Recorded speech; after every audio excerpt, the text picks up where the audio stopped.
Hello, and welcome to episode 9 of my Hardcore World. Need to give a little bit of backstory today before we start the episode. So, inside of our villager trading hall, I have a villager who trades sticks for emeralds, right? That guy right there.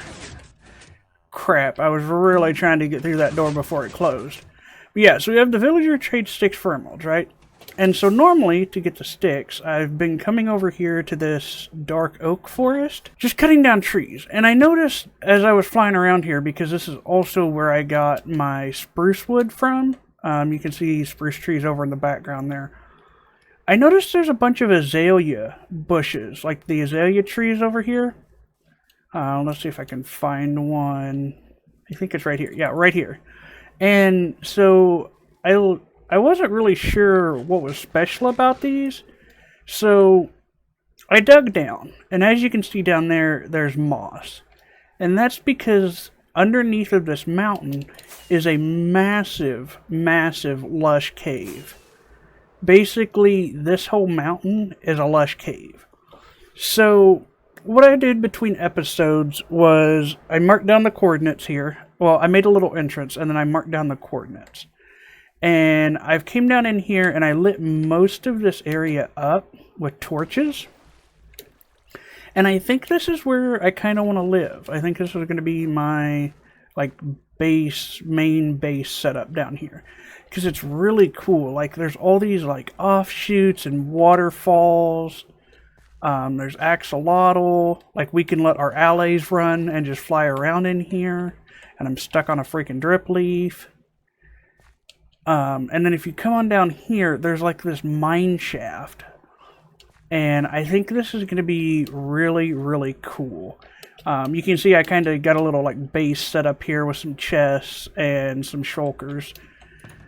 I had to go get some more materials. But yeah, this is going to be really cool. I want to make a kind of I don't know, what you would call it, like a cavern style. Like I want to open this wall up. I want this wall to kind of, rather than just being a solid wall, I want it to kind of follow that theme and just open up into another big man-made cavern. I think that'd be really cool. And then we could put farms in each one of those different little areas. Like maybe we have a farm up here and a farm over here. Put a slime farm down there. Do our moss farm back in here. This is going to be really cool. I really, really think this is going to be cool. So I'm going to get to building here and get some blocks placed and kind of play with the ideas and see where this takes me. I will bring you guys back once I have something to kind of actually show and something to kind of talk about here.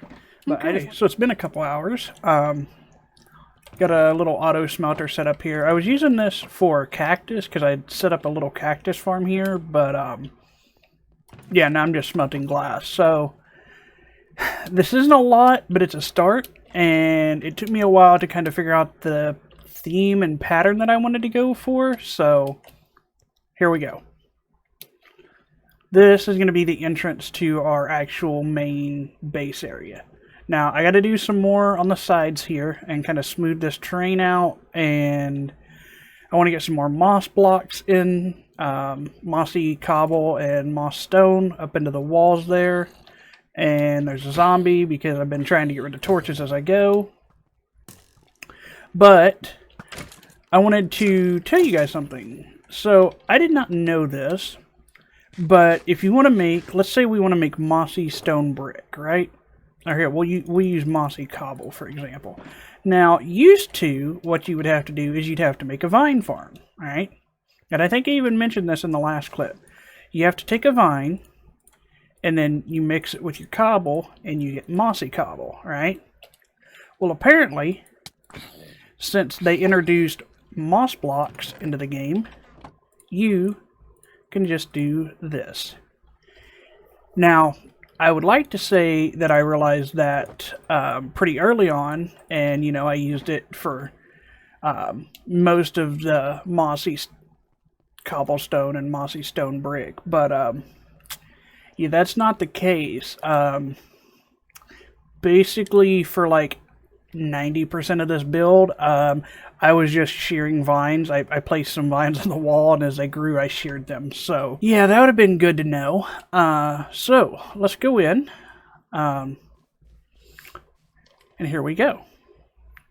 So, this is going to be kind of our main area here. We got a ton of axolotls down there, and I used moss blocks on the side because I wanted it to be kind of like a diamond shape, right? Like it was reflecting. And I was originally just going to do layers of glass, but it looked too dark. And if I did it like this, I could hide glowstone down underneath, which I may end up turning into sea lanterns at some point. I don't know. That would kind of fit with the bluish theme of the water. Ignore this. This is not supposed to be here. This is just my center block marker. So yeah, I built a pond under, and this is all source blocks of water, so our axolotls are fine. And these guys I've just been getting from the ponds out there. And yeah, I was going to put normal tropical fish back here in these, but they just kept flowing, like they were only at the top or they would go to the bottom. They wouldn't fly, like swim up and down.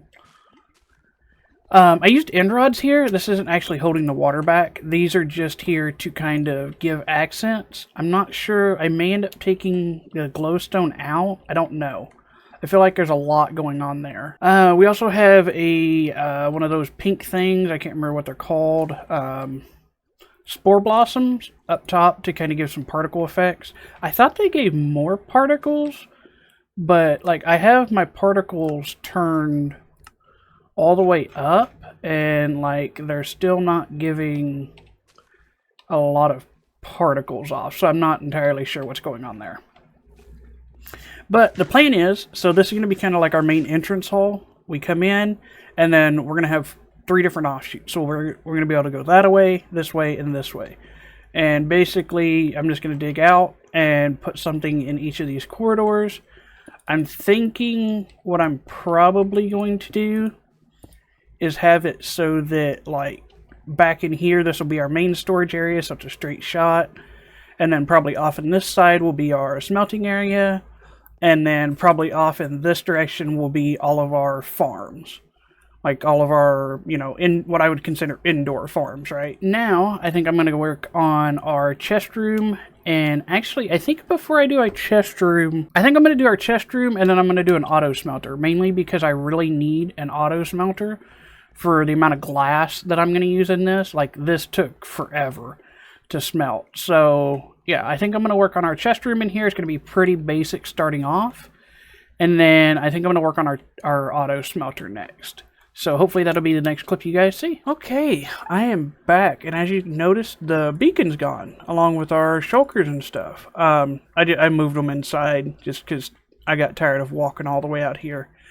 And I put the beacon in the middle here, just because I thought it kind of looked cool. And I don't know, the green fits really nice with the kind of diamond shape I was going for. But I have been working quite a bit on the storage room, so let me show you what it looks like. Here we go. So I'm really liking the quartz and the green moss. I don't know, to me it looks good with the white and the green. Then we have the spore blossom. I've got moss carpus here. I've got lighting hidden under the floor. Yeah, I'm loving the way this is looking. So the idea behind this and why there's so many chests is I wanted to do an auto sorter, but the problem if you try to auto sort everything in the game, you end up with just a massive, massive tunnel, or you just end up, there's just so many blocks in the game, it's hard to auto sort them anymore. The idea is you'll be able to come in, dump all your stuff in these chests here. Shulker boxes include them. I have a shulker unloader. And then the top 3 rows going all the way around here are all going to be auto-sorted bulk storage. So things like stone, cobblestone, sand, terracotta, granite, andesite, all the stuff that I want to bulk store will be the top 3 rows. The bottom 2 rows are going to be just like individual items, kind of the valuables, non-stackables, anything I want specifically, and, you know, I don't want to auto sort. The barrels on the sides will probably be mostly like mob drops and stuff like that. And then anything, so the idea is you dump everything in here. It goes around, gets auto sorted, all the shulkers get unloaded. Over here, anything that's not auto sorted gets dumped into these chests, and then I can come in, I can take out what I want, and I can kind of manually sort what needs to go where. That way I'm not ending up with, you know, a massive storage array or, you know, this long tunnel of chests. Like, I don't know. It's just, I've done it in the past, and it's just a nightmare. I'm going to go to the end, and I wanted to show you guys something. So, at some point while I've been building down there, I don't know if there was a lightning storm or what happened, but there's a giant patch of trees missing here. This isn't where I got all the wood for the chest either. This is just, I really don't know what happened. I thought maybe it was a lava pool, but the lava pool is down here, and none of these trees are messed up. So it would about have to be like a thunderstorm happened. So, yeah, I don't know. But I'm gonna go repair my pickaxe, my elytra, and I'm gonna go raid some end cities. I'm gonna try to hopefully make this like the one time that I have to raid end cities. Because I'll be honest, the first time that I did it, I kind of just got an elytra, a couple shulkers, and left. But this time I want it to be kind of like the one and only time I have to go back. So I'm going to go get some food and get everything sorted. I may or may not bring you guys along. I probably won't unless something happens. Okay, so it's been some time here, and I've gotten organized quite a bit. So I went through and named everything, moved everything from the other house into the storage system. And I went through and named everything. So we have like our logs, we have our leaves, dirt, you know, bulk dirt, sand, black stone, pretty simple. Stuff like the cobblestone blocks and like smooth stone is just me, you know, putting everything of that type in there. Common tools, you know, just basic tools. Keepsakes are like totems, dragon eggs, stuff like that. But one thing I wanted to show you is I actually hooked up all of the redstone for the auto sorter. Now, I don't have the shulker box unloader working yet, but I do have the redstone for the auto sorter. So, the idea is you come into the storage room, you walk down, you hit a pressure plate, it turns on a clock, you dump your inventory in, right? Now, I'm just going to dump all of this in there for show. And it's going to sort everything. So if I go back here, oh, that was really quick. I have a T flip-flop that activates a redstone clock that powers 2 droppers. It shoots all the items into a water stream. Everything goes up and it goes into a hopper stream, right? And I can actually hop up here and show you where everything goes. So on the top here, we just have a ton of item sorters. And this is just sorting out all of our bulk stuff. And basically, I just wrapped this all the way around. We have a one continual hopper line at the top. Everything comes around. Some stuff like this, I have a placeholder here because I don't actually have anything I'm storing in bulk in that slot. Anything that doesn't get sorted comes down into this weird jaggedy hopper chain. I basically didn't want to break my glowstone, so yeah, that's that. So, talking about things that don't get sorted, these are like, you know, this is where like the placeholder mossy cobble is right here. And then the idea is, you know, everything's sorting, and then when you leave, you hit the T flip-flop again, everything stops sorting. So, yeah, while you're in here, you're dumping all your items, you're looking for stuff, everything's constantly sorting. And it is double times hopper speed. I probably could have made it a little quicker, but it is what it is. And I don't think I'm ever going to have, like, this much stuff, right? And I think what I'm going to do is, first off, I'm going to turn down block sound so you guys don't have to hear that incessant clicking constantly. I think I'm going to put a shulker box unloader here. So the idea will be you walk up and you either throw all of your shulker boxes over here or you just place it. And you just basically, you place them. And then you go down, you hit the pressure plate, and it pulls all of the shulkers into the system, dumps the inventories, and sorts everything. So, in case you're wondering what that redstone is that's powering that clock, it's pretty simple. It's just 2 sticky pistons and 3 observers. So, it's your basic T flip-flop, right? You hit the button, it sends a tick to turn it on. You send the button, tick to turn it off. Okay, I don't really think you need a tutorial for this, but if for some reason you do, sticky piston, observer, sticky piston, right? Sticky piston, observer, boom, trigger it once, deactivate it, and then there you go. Yeah, that's pretty much it. And that's the driving circuit for the whole sorter system. And, you know, if you don't want to hit the auto sorter, you can always come down on the sides, which I think is really nice. I did lose access to some of my lights up here. If I go into FreeCam, you can see the hoppers do block some of my lights, but that's fine. Looks like there is items getting stuck here. I may need to actually... I think that's what I'll do, is I'll rip out this top layer of blocks all the way around. I started to do it on this side, I just didn't fully do it. And just let the water stream push everything. That'll probably make it keep up better. Yeah, so next on the docket is I need to build an auto smelter. Mainly because I need to smelt stuff in order to actually create the shulker box unloader. I need some more stone, and I need... there was something else I needed, and I don't remember what it was. I have a list of stuff that I need. But yeah, I think that room is going to be different. I kind of want to do different designs for each room, so this is kind of like a white, you know, bright themed room. And I think the auto smelter is probably going to be like a dark lava themed room. I think that'll look cool. Alrighty, so it's been a few hours, and I got a auto smelter built. So before I show you, it's not decorated. I just built it and ran it through its test runs to make sure it's not going to, you know, everything's working.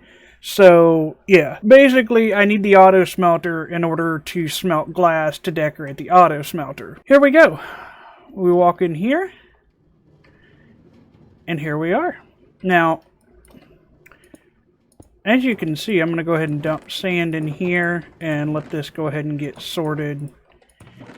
And go ahead and start filling up the minecart. So, as you can see, we have 16 furnaces on either side. We have our items to smelt go here, our fuel, and we have a master on and off switch. So, I will kind of walk you through what goes on here. So, we come down here. We have 2 minecart loader stations. And this is actually double hopper speed because we have a hopper pushing into the minecart hopper, and then it's also pulling out. So it's actually double hopper speed. So we have one of those on either side, one for fuel and one for items to smelt. Okay, so if we come up here, we have a whole massive track network. So both of the minecarts come around, they come up, and they run all around the furnaces here. If we can get up. And they go over there and bounce back. So what's cool, though, is the actual empty system. So as you can see, we have a minecart that runs around the bottom of the furnaces, minecart with hopper. And it comes all the way up here to a really cool system that I built here. So let me go turn it on, and I'll show you how it looks and how that pickup system works. Down below we have just a bog standard Etho hopper clock that is powering the whole thing. Yeah, so it's just an Etho hopper clock down there. I can probably show you that better in FreeCam mode. So once everything gets put into the furnaces and we start getting items, which should be this next trip of this. Let's just free cam down and find out. Yeah, we should be getting items this next trip here. We can kind of watch it come up the staircase. So what happens is I have a minecart unloader that pulls out of the minecart with a hopper, which is basically, if you don't know what a minecart unloader system is, you read a comparator signal out of this hopper, so when it has items in it, it puts out a redstone signal, okay? And then underneath of this block is a redstone torch that sits like this, right? That's your basic unloader, and then you run it back into your power rail, okay? I have a line branching off of this going down to an observer clock. Okay, so it goes through this comparator tick down clock, pushes a sticky piston, or activates a sticky piston, pushes an observer in, makes a redstone clock, and as you can see, this will shut off here in just a moment. Once it gets emptied.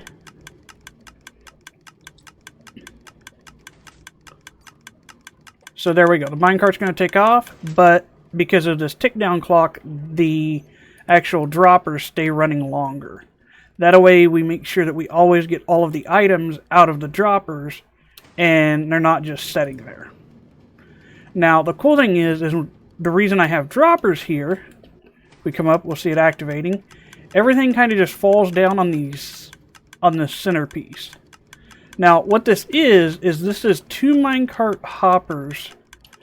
Two minecarts with hoppers setting on hoppers with slabs pushed into them so it looks flat. And then I have them pointing into a chest. So, yeah, I don't know. I thought it looked cool to have items dropping out of the ceiling. By the way, if you're wondering about the hopper clock and how that whole system works, basically we come off of this switch here.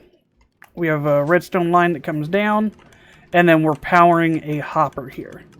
There is 37 items in the hopper clock, and that makes it so that every second time it holds the minecarts long enough for them to fully refill the 5 inventory slots. So you can see the hoppers are filling up still here. They're topping themselves back off. The hopper clock's going to shut off. It's going to top this minecart back off, make sure the fuel's topped off, and then it's going to send the minecarts again when the hopper clock activates, which should be now. There we go. And then the hoppers start filling up again, and that way we get even distribution, and we always have fuel, and we always are making sure that we're filling up our hopper minecarts.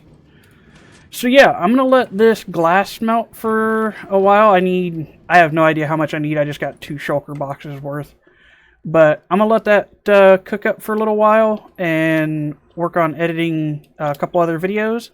And then I think it's time to decorate. So it's been 4, 5, 3, 76 hours, whatever later. And the auto smelter has decorated. Still waiting for some of the vines to grow. But I'm really liking the way that it turned out. Yeah, I'm really liking the way it turned out. It's going to look even better once these vines grow down and the ones on the sides. Yeah, I think it's going to look really, really good. I even painted the signs red.